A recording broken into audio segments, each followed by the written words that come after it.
Sponsor of the Marine Corps Community Services, and welcomes you to the Blue Angels 60th anniversary celebration at Miramar Airshow here in 2006. Well, I'll tell you what, Sandy, we've got some information to tell you as we look at this first pass of the United States Navy's Legacy Flight, the Tailhook Legacy Flight. As America moves into the new millennium, it becomes increasingly important that we reflect upon our nation's heritage and remember that. The proud history, the people, and the events and technological advances. The 2800. Well, coming up for another pass, we've got another photo pass, and talking about the FJ Fury, the first operational jet aircraft in the United States Navy service. And boy, what a legacy this has. The North American FJ Fury was the first operational jet aircraft in the United States Navy service. And I'm sure that there are probably a lot of people out there that didn't realize that. The Fury's first landing aboard an aircraft carrier was made on March the 10th, 1948, aboard the USS Boxer. And if you got your cameras out, what a sight that is. The old mixed with the new. Oh boy. Bearcat in the center, the FJ Fury out on the right wing, and of course the Super Hornet on the left-hand side of that three-airplane echelon formation.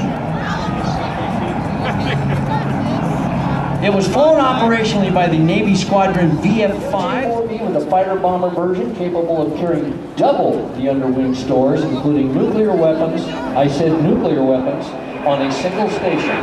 152 FJ-4s, 222 FJ-4s.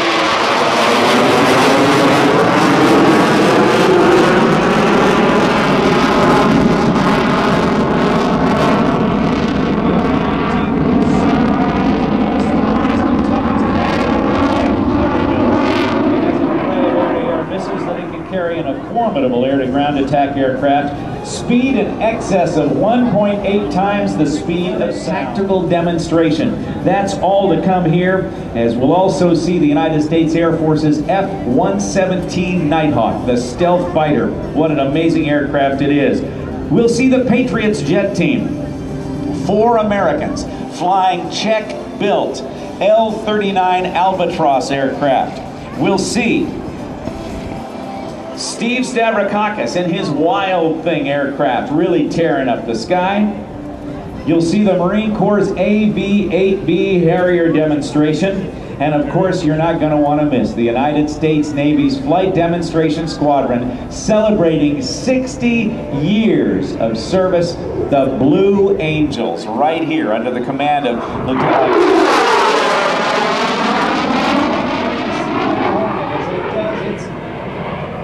Great to land right here. Let me explain what happens with that. If you look carefully, there, oh, look at that. There you see that incredible, look at the Razorback and that beefed up landing, widened landing gear of the FJ-4 Fury. What a neat aircraft that is. Just a very, very rare example of this. Just a couple of that carrier aircraft come in so fast is that during carrier operations at sea, the aircraft carrier that's the carrier brake. It comes in low and fast above the carrier deck, banks sharply to the left. The pilot gets into almost 90 degrees of bank, pulls hard on that stick, and then very, very quickly, because of the high G load he's putting on the airplane, slows it down, gets it in position for it to land on the carrier deck.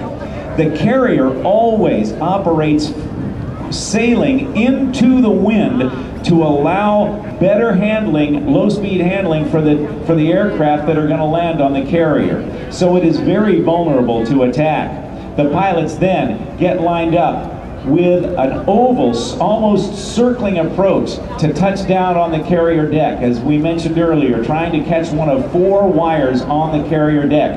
Watch this approach at about 160 miles per hour. The pilot aiming for that precise point on the deck, so that on the carrier deck, the tailhook will catch one of those 4 wires. In this case, watch that carrier. Liam Boer, Lieutenant Liam Boer of Cincinnati, Ohio at the controls, touching down on the Super Hornet. There you see it. with his backseater, Lieutenant Brian Boyce. The tail hook, of course, not extended here on the runway, but really planting the aircraft down on the runway just like he would on the deck of a carrier.